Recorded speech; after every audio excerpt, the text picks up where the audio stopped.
দেখেন বিষ্ণু ইসলাম কেমন কনসিডারেট ছিলেন। বিশ্বনবী যদি কারোর সাথে মুসাফা করতেন, ভাই একটু হাত মিলান তো, এই যে ওই লোক হাত সরানোর আগে বিশ্বনবী হাত সরাতেন না। যখন উনি হাতটা টান দিতেন তখন নবী হাত টান দিতেন। কারোর সাথে কথা বলার সময় এইভাবে আর চোখে তাকাতেন না, এইভাবে না। কথা বলতে হইলে ঘুরে তার দিকে হয়ে তাকে সম্মান দিয়ে রেসপেক্ট দিয়ে কথা শুরু করতেন। কেউ কোনো গুরুত্বপূর্ণ কথা কানে কানে বলতে চাইলে তিনি কথা শেষ না হওয়া পর্যন্ত মাথা সরাতেন না। সুবহানাল্লাহ, আসতে বলেন। আল্লাহু আকবার, আল্লাহু আকবার। একটু মিলিয়ে নেই, আসলে কি আমরা পারি এত চমৎকার আচরণ উপহার দিতে? আর সবসময় বিষ্ণু ইসলাম একটা স্মাইলিং ফেস নিয়ে তাদের সাথে কথা বলতেন। দেখবেন যিনি মুচকি হাসে তাকে সবাই পছন্দ করে, আর যিনি গোমরা মুখ থাকে তার দেখতে ভালো লাগে। আমার ভালো লাগে না, আপনাদের লাগে? লাগে লাগে না, লাগে না। হাসি কিন্তু সংক্রামক, ইতিবাচক ভাবে সংক্রামক।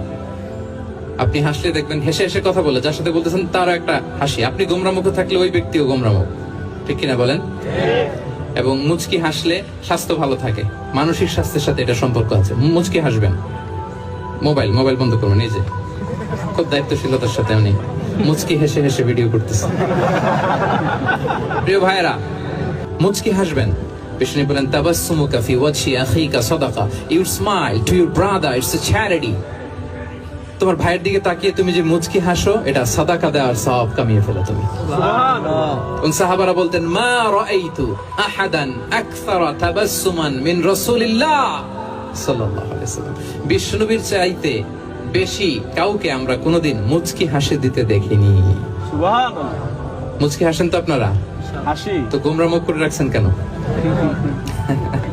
হাসেন হাসেন, মুচকি হাসেন। হাসবেন। হাসতে পয়সা লাগে? না। হ্যাঁ, কত অন লাগে বলেন মুচকি হাসি দিতে? হ্যাঁ, আচ্ছা, লাগে না তো মুচকি হাসবেন। হাসতে যদি সাদাকার সওয়াব হয় তো আমরা মুখ গোমরা করে রাখবো কেন? আমরা কি করব? হাসবো, মুচকি হাসবো। রাজি আছেন? কতটা কনসিডারেট ছিলেন দেখেন।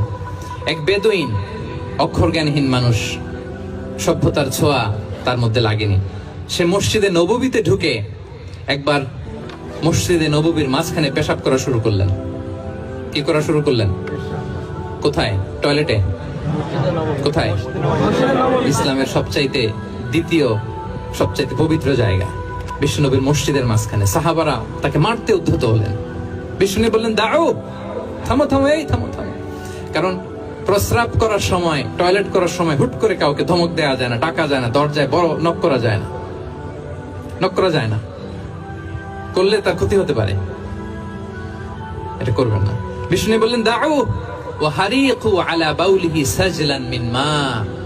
এই রাখো রাখো, বেচারাকে পেশাব করতে দাও, করতে দাও, করতে দাও, পেশাব করতে দাও। সে পেশাব শেষ করলো। বিষ্ণু বললেন এক বালতি পানি ঢেলে দাও। এই এক বালতি পানি বালুতে মিশে জায়গাটা পরিষ্কার হয়ে যাবে। এরপর বিষ্ণু ইসলাম বললেন ফাইন্নামা বুইসতুম মুয়াসসিরিন ওয়ালাম তুবআসু মুআসসিরিন। তোমরা এত কঠোর হচ্ছ কেন? আল্লাহ তো তোমাদেরকে কঠোর করে পৃথিবীতে পাঠাননি, সহজপন্থী করে আল্লাহ তাআলা আমার এই উম্মতকে পৃথিবীতে পাঠিয়েছে। পড়েন সুবহানাল্লাহ। দেখেন কত চমৎকার আচরণের ছিলেন। এবং পরে লোকটাকে বুঝিয়ে বললেন, সে কালিমা পড়ে মুসলমান হয়ে গিয়েছে। সুবহানাল্লাহ, আল্লাহু আকবার। এই ছিল বিষ্ণু ইসলামের ইন্টারেকশন সাহাবাদের সাথে। বিশ্বনবীর সবচেয়ে বেশি সঙ্গ পেয়েছেন কারা? আওয়াজ করে বলুন ক্লাসের মতো, কারা? সাহাবারা সবচেয়ে বেশি সঙ্গ পেয়েছে। তাদের সাথে কেমন আচরণ ছিল? যে আয়াতটি দিয়ে আমি শুরু করেছি, আল্লাহ বলেছেন ফাবিমা রাহমাতিম মিনাল্লাহি লিনতা লাহুম ওয়ালাউ কুনতা ফাযযান গালিযাল কলবি লানফাদ্দু মিন হাওলি। সাহাবারা বিশ্বনবীর এত ভালোবাসা পেয়েছেন, এত সুন্দর আচরণ পেয়েছেন, তারা বিশ্বনবীকে সবসময় আগলে রাখতে চাইতেন, ঘিরে থাকতে চাইতেন, তার সঙ্গ ছাড়তে চাইতেন না। পড়েন সুবহানাল্লাহ। সবসময় ঘিরে রাখতে চাইতেন। বাসায় ভাল লাগে না, বিশ্বনবীর কাছে চলে যেতেন। ওয়াইফের সাথে মনোমালিন্য, নবীর দরবারে চলে যেতেন। এমনকি কোন সাহাবীর পেটে যদি ক্ষুধা লাগতো, ঘরে খাবার না থাকতো, তারা বিশ্বনবীর কাছে চলে যেতেন। তারা বলতেন নবীর চেহারার দিকে তাকিয়ে থাকলেই আমাদের ক্ষুধা মিটে যেত। আগলে রাখতেন সবসময় বিষ্ণু ইসলামকে।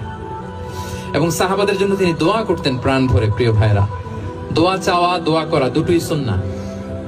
প্রাণ ভরে তিনি সাহাবাদের জন্য দোয়া করেছেন। বিষ্ণু ইসলাম একবার ওয়াশরুম সেরে এসে দেখলেন কে যেন অজুর পানি রেখে গিয়েছে। জিজ্ঞেস করলেন কে রেখেছে? বলা হলো আব্দুল্লাহ ইবনে আব্বাস রেখে, ছোট্ট আব্দুল্লাহ। বিষ্ণু ইসলাম খুশি হয়ে গেলেন, হায় রে, সে কিভাবে খেয়াল করলো আমি এখন ওয়াশরুম থেকে আসলেই তো আমার ওজুর পানি লাগবে। খুশি হয়ে একটা দোয়া করলেন তার জন্য। তিনি বললেন, আল্লাহুম্মা ফাক্কিহহু ফিদ্দীন ওয়া আল্লিমহু তা'ওয়িল, মানে হে আল্লাহ, আপনি তাকে দ্বীনের জ্ঞান দেন এবং কোরআনের ব্যাখ্যা তারে শিক্ষা দেন। বিশ্বনবীর এই দোয়া এমন ভাবে কবুল হয়েছে, এই আব্দুল্লাহ ইবনে আব্বাস যত মুফাসসির পৃথিবীতে আসবে সকল মুফাসসিরদের সম্রাট হিসেবে আল্লাহ তাকে কবুল করেছেন। বিশ্বনবীর দোয়া তারা পেয়েছেন। উম্মে সুলাইম রাদিয়াল্লাহু তাআলা আনহা, আনাস রাদিয়াল্লাহু তাআলা আনহুকে নিয়ে আসলেন, বললেন, নবী হে, আপনি এসেছেন, আমরা যে এত খুশি মদিনাবাসী, সবাই দেখে আপনার হাতে কিছু না কিছু হাদিয়া দেয়, আমি কি দিব? কিছু দেয়ার নাই, কিছু দেয়ার নাই, আমি গরিব মানুষ, আমি আমার নাট ছেঁড়া ধন, কলিজার টুকরা আনাস, আমার শিশু সন্তানটারাই আপনারে হাদিয়া দিয়ে দিলাম। খোয়াই দিমুকা আনাস, নবী হে, সে আপনার ছোট্ট খাদেম হবে, আপনার কাজ করে দিবে। উদুল্লাহ আলাহ, আপনি তার জন্য একটু দোয়া করেন। বিশ্বনবী দোয়া করলেন, কি দোয়া করলেন? আল্লাহুম্মা আকফির মালাহু ওয়া ওয়ালাদা, আল্লাহ আনাসের সম্পদও বাড়ায় দাও, ওয়া ওয়ালাদা, তার সন্তানও বাড়ায় দাও। দেখেন এই দোয়ার কি বরকত। এই দোয়ার বরকতে আনাস বলে, মদিনাতে যত খেজুর বাগান ছিল সবগুলো খেজুর বাগানে বছরে খেজুর হতো একবার, কিন্তু নবীর দোয়ার বরকতে আমি আনাসের বাগানে খেজুর হতো বছরে 2 বার।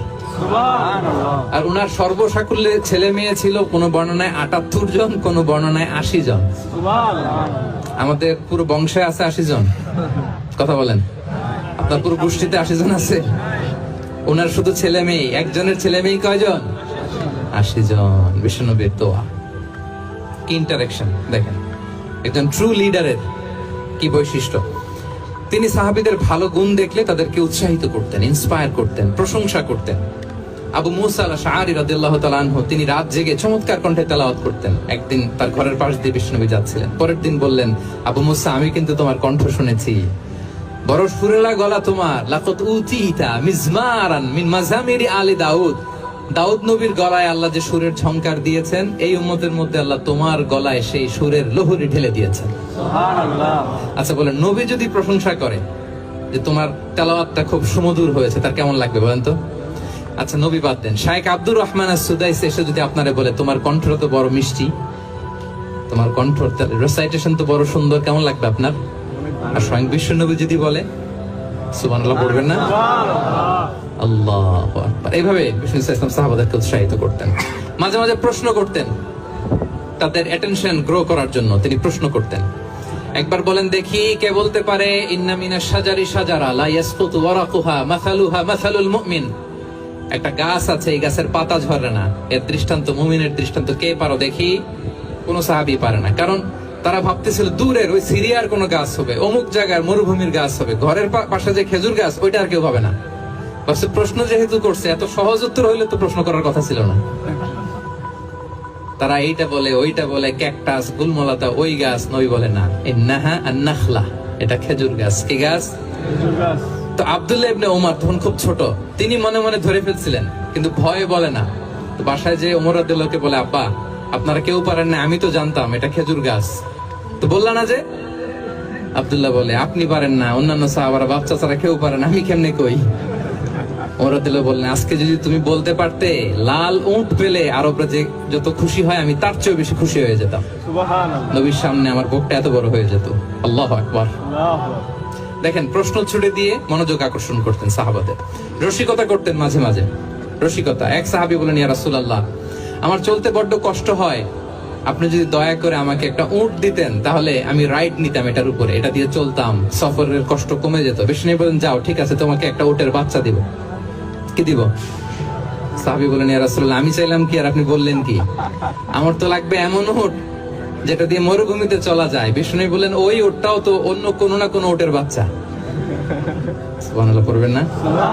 ছোট্ট কথা, দেখেন কি রসিকতা, কি সেন্স অফ হিউমার। সুবহানাল্লাহ।